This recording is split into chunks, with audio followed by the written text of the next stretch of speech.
Високото образование тоне се подлабоко. Македонските универзитети се невидливи во светот. Нема ниту еден на листата Global 2000. По падот од 1816 место во 2019 на 1990 место во 2024 година. УКИМ, најголемиот македонски универзитет, 2 години поред никаде го нема на листите. Додека Атина, Белград, Љубљана, Загреб предничат во регионот. Во ово издание на Тренинг со говорник е министерката за образование и наука Весна Јаневска. Добре дојдовте во емисијата, министерке. Добре ве најдов, благодарам за поканата. Професор Јаневска, се најавува реконструкција на владата, останувате во кабинетот на Мицковски или можеби ќе ротирате на друго место или конечно ќе се пензионирате професионално? Како што многу пати досега сум кажала, тоа е одлука на премиерот. Тој има право на такво нешто, да го формира својот кабинет, има легитимитет да го прави тоа. И како што ќе одлучи тој, така и ќе биде, јас ќе ги почитувам сите негови одлуки. Дали познавањето на албанскиот јазик за вас е хендикеп или можеби предност во менаџирањето на министерството? Познавањето на секој јазик, вклучувајќи го и албанскиот, е богатство на една личност и колку повеќе јазици знаеме, толку сме побогати, па од тука и албанскиот е богатство како и секој друг јазик. Како гледате на барањето за полагање на правосудниот испит на албански јазик? Дали е тоа легитимно барање или имате одредени забелешки во тој дел? Мојот став по ова прашање е јасен и познат во јавноста. Македонија има еден службен јазик на целата територија, бидејќи станува збор за суди, адвокати, кои што ќе судат луѓе од секаков етникум или ќе работат со луѓе од секаков етникум, сметам дека е добро и треба да го познаваат македонскиот јазик. Дополнително и другиот мој став, исто добро познат во јавноста, дека апсолутно како личност не се согласувам со јазичната сегрегација на нашите најмлади луѓе, која се случува од најниско ниво, од градинка, до завршување на факултет, постдипломски и докторски студии, па и постдокторски немаме, но ќе воведеме, што де факто ги разделува младите, и не само младите, го разделува населението. Сметам дека имаме многу заеднички нешта, но на што е најважно, имаме една единствена заедничка држава, во која ние рамноправно и со почитување треба да живееме.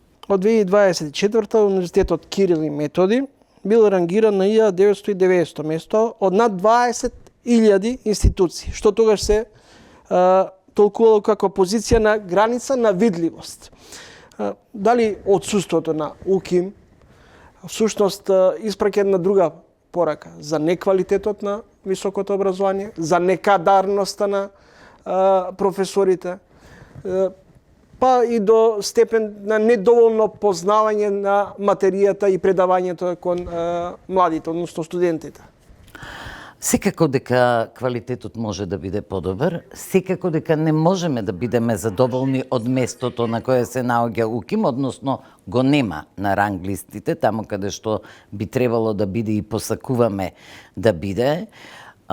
И секако дека на ова силно влијание имаше промената на Законот за високо образование од 2018 година, кога предходно простоечките критериуми за избор во звања беа укинати. Па можеби ќе се сетите дека кога беше донесен законот 2008, мислам, каде што се бараа критериуми, почна УКИМ полека да се подкрива и стигна до ова 1990, кога се укинаа критериумите за избор за звања, повторно УКИМ почна да паѓа. И сметам дека тоа е веќе јасно видливо и нема што да се дискутира, дека такви критериуми се неопходни. Воведувањето повторно на одреден број на критериуми за избор во звања ќе го поткрене квалитетот на факултетот, ќе ја зголеми научно-истражувачката работа на факултетите или универзитетите. На тој начин и образовниот систем ќе стане подобар, затоа што вие не може да образувате млади кадри, а да не знаете што е ново во светот. И од тука очекувам полека, со тек на време, во некоја блиска, релативно блиска иднина, или да речеме за 4-5 години, ние драстично да почнеме да се покачуваме на ранг листите. УКИМ првенствено. Првенствено УКИМ.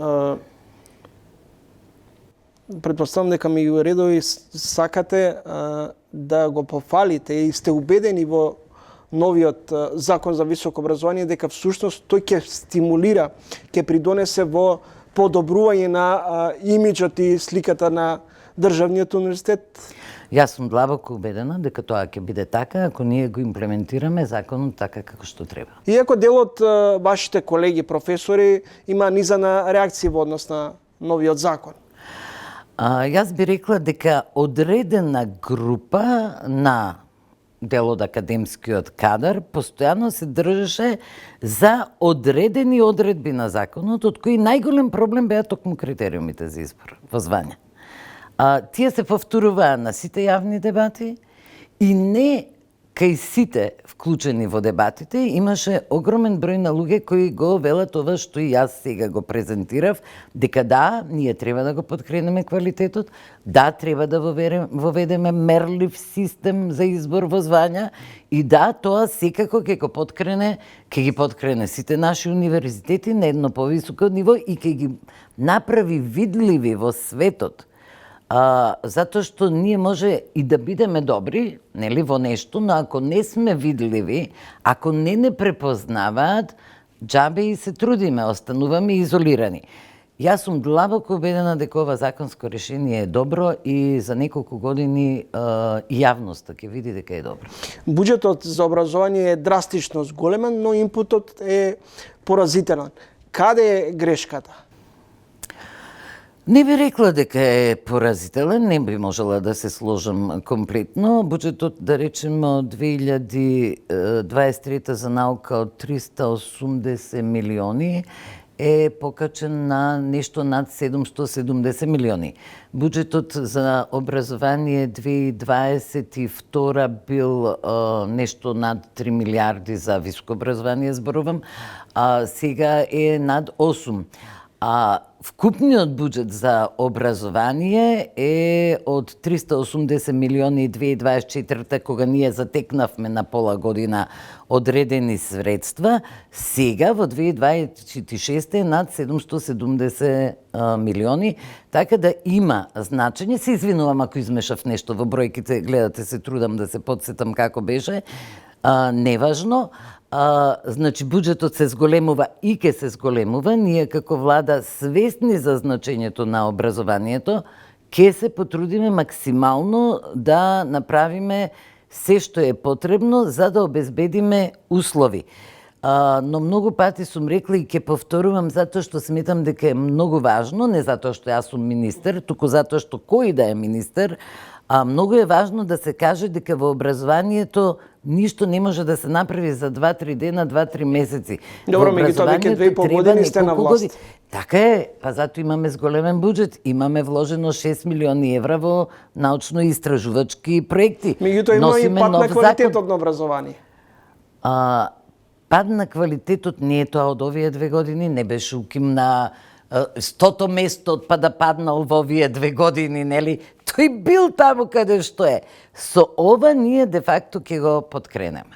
Подолг период или јавна тајна е дека имавме случаи на плагиати, на брзо изработени магистарски трудови, докторски дисертации, купени дипломи.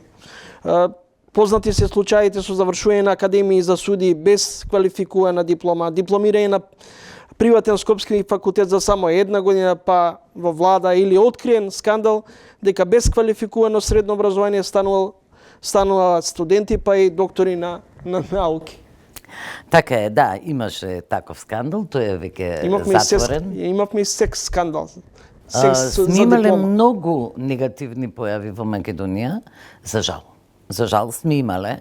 Јас верувам дека и претходно се правени обити тоа никако да се поправи. Не се жалам, не е лесно, но ние превземавме сериозни чекори. Ако се сеќавате, затворивме 14 така наречени институти. Зошто така наречени научни институти? Ти не може во кладилница да биде институт, нели? Наскоро сега ќе затвориме еден цел универзитет. Секаде каде што имаме пријава дека се случува негативност, да, пријавивме во јавно обвинителство сомнение за фалсификат на диплома. И да, се случи ова со одреден број на студенти кои незаконски се запишани на втор, а дел од нив и на трет циклус, и тука постапивме по закон. Дали македонското образование е инфицирано од корупција, непотизам и клиентелизам? Да, претежно тоа се вербално искажани обвинувања, но кога велам да, еве, дадов аргументи.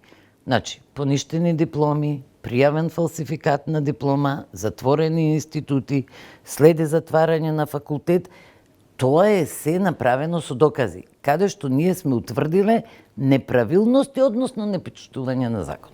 За да не останеме заковани на дното, какви радикални мерки се потребни за да се подигне високото образование и зошто на речиси 1.500.000 жители држава имаме потреба од 6 државни универзитети и неколку приватни? Се што правиме се радикални промени. Се што во овие 2 години како министер правиме, јас сметам дека се радикални промени и ќе продолжиме со нив. И вие ми го поставивте прашањето. Сведоци сме на купени дипломи, додипломски, постдипломски, неправилни уписи. За кога ќе почне да се решава тоа, еве поништивме дипломи, законот го бара, министерот ако е свесен не може да биде случајник во злоделото, за одеднаш јавноста да рече, ама греота се.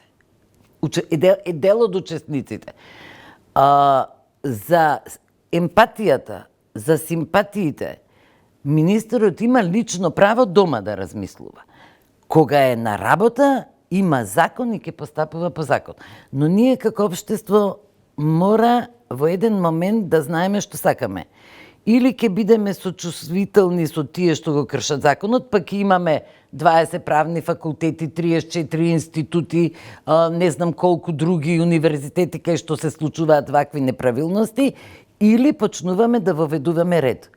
Тешки се реформите, но ако сакаме да обстојуваме и да напредуваме, од статус кво не значи ништо, тоа еднаш ќе се сруши, да напредуваме не само во високото образование, туку и како општество, ние ред мора да воведеме. Колку и да е тешко, колку и да е болно. Кога ја слушнавте веста дека македонски лекари во Словенија кои работеле биле вратени во Македонија со дипломи обезбедени на Штипскиот универзитет, кој ви беше вашата прва помисла? Непријатно е да се слушне такво нешто, но сметам дека беше сето тоа кажано во една афектирана состојба на незадоволство и револт веројатно.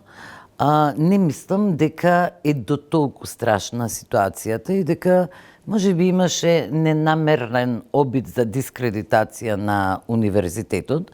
Јас само ќе посетам дека на тој универзитет работи еден познат наш професор и истражувач, Рубин Голабовски, кој според Стенфорд е меѓу 2% најцитирани научници во светот.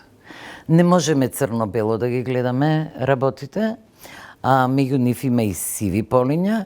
Сме тргнале да ги средуваме работите, ако имаме доволно време, доволно волја, но и поддршка еве од вас новинарите.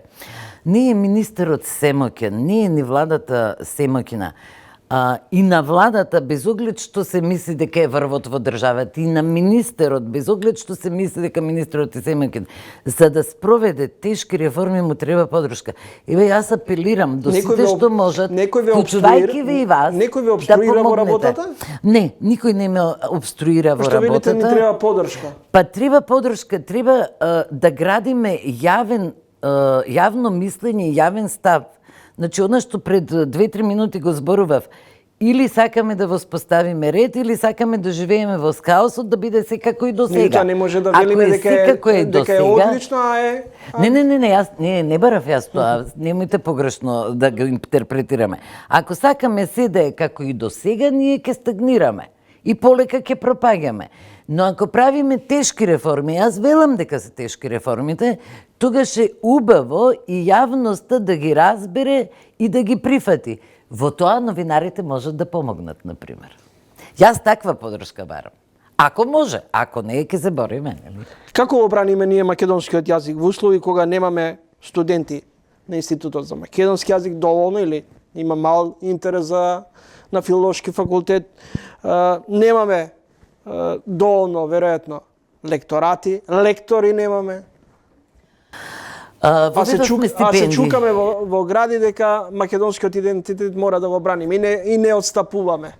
Знаете, мене ми е жал, сите ние повозрастните сме учесници, сакајки, не сакајки, активно или неактивно, и неактивно можеме да бидеме учесници, но оно што ни се случувало, треба да ни се случи ова што денес се случува, за да се освестиме дека и во минатото сме требале да превземеме чекори, но не е битно, битно е да се почне од некаде.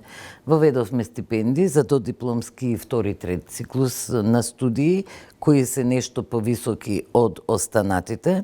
Во периодот од кога јас сум министер, отворивме нови 6 лекторати. Ке се обидам да се сетам во Хрватска, во Словачка, во Романија, во Полска, во Кина, во Италија. Со вештачката интелигенција се чини дека многу работни места ќе згаснат или луѓето ќе мора да се преквалификуваат. Сметате ли дека ние сме подготвени за новиот начин на функционирање? Најнов податок прочитав дека во моментот во Македонија недостигаат повеќе од 10.000 работници. Така. Глобален е процесот, не е само во Македонија, миграцијата, демографијата, падот на бројот на новородени секаде во светот, па така и во Македонија.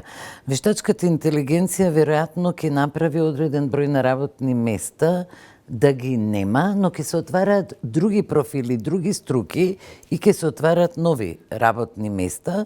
Па од тука да, неопходно е и универзитетите да се прилагодат на таа потреба, но и државите да овозможат преквалификација на одреден број на луѓе кои што ќе останат без работни места. Тоа во Македонија нема да се случи во блиска иднина.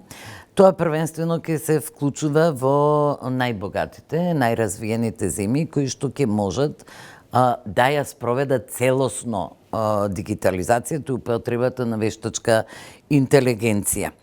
Ние се подготвуваме за примена на вештачката интелигенција, ја вклучуваме во образовниот систем од основно преку средно и на високите и на високото образование. Што да направиме за да ги задржиме нашите млади тука, затоа што навистина имаме недостаток на работна сила, веќе правиме.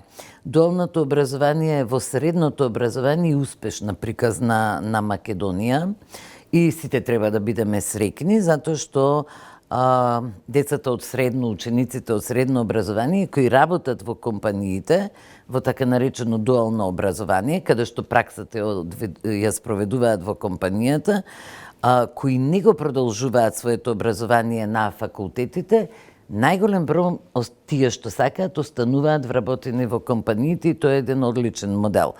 Новиот закон за високо образование стимулира дуално образование и во високото образование. Секако нема ние да нарушуваме автономијата, ќе се одлучат универзитетите и факултетите на кој начин, со кои компании и така натаму ќе работат, но е добар модел, а законот ја дава таа можност. Фактот е дека на пазарот на труд, а и фирмите, компаниите се жалат дека не може да обезбедат квалификуван кадар. Што во вакви околности? Значи, откако ќе го средиме... Знам дека има соработка меѓу Министерството и Стопанската комора. Така е, има.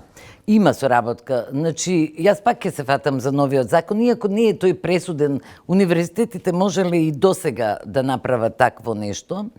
Тие ќе мора да си ги модернизираат студиските програми или да прават студиски програми во соработка со компаниите.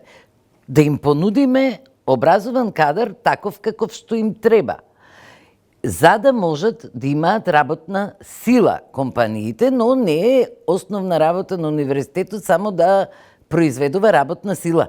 Универзитетот има многу поголема улога од тоа да прави продукт за пазарот на труд. Да, ни треба.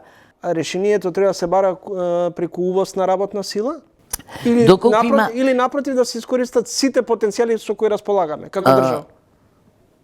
Не знам какви ви се информациите, но во овој момент навистина е тешко да се обезбеди кадар во одредени струки и доколку треба да се премости таа празнина, како што се случува секаде во светот, можеби и треба да има увоз на работна сила до оној момент додека ние не се консолидираме да ги задржиме нашите млади овде. А државата во овој момент прави се стратегија за демографија, оперативен план.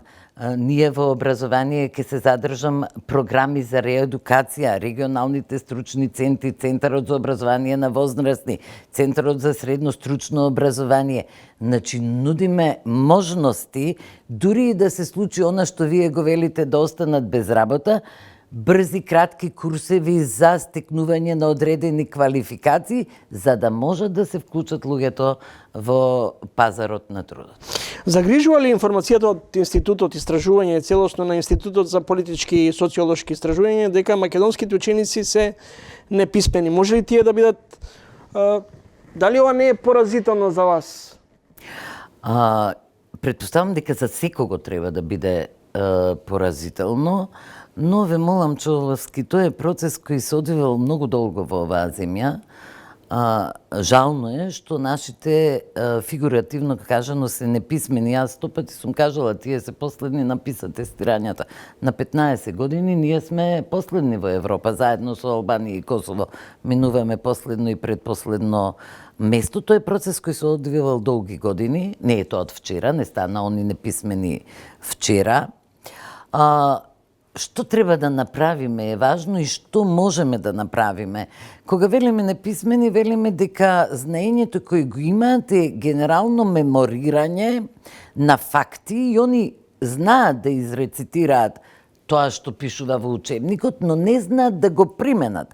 Па велиме дека не читаат со размислување. Значи, она што ќе го прочитаат, не знаат во реалниот живот да го применат.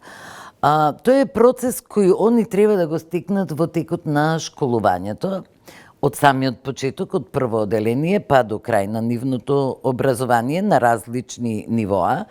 И она што во моментот го правиме, заедно со Бирото за развој на образованието, имаме приоритетна обука, која мислам дека со помош на Светска банка ќе ја направиме за наставниците, за тие да стекнат компетенции како да ги научат учениците да читаат со размислување или со разбирање.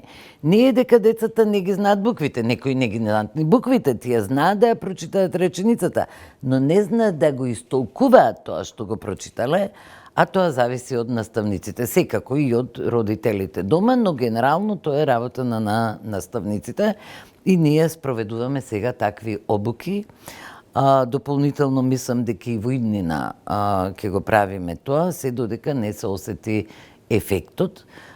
Имаме таков проблем и во математика. Математика сме нешто подобри, имаме и во природни науки. Свесни сме, веќе не го криеме проблемот, јавно зборуваме за тоа. Многу обуки има во Бирото за образование, многу средства се трошат и јас се надевам дека ќе има ефект. Благодарам за гостувањето. Професор Весна Јаневска, министерка за образование и наука во ово издание на Трилинг.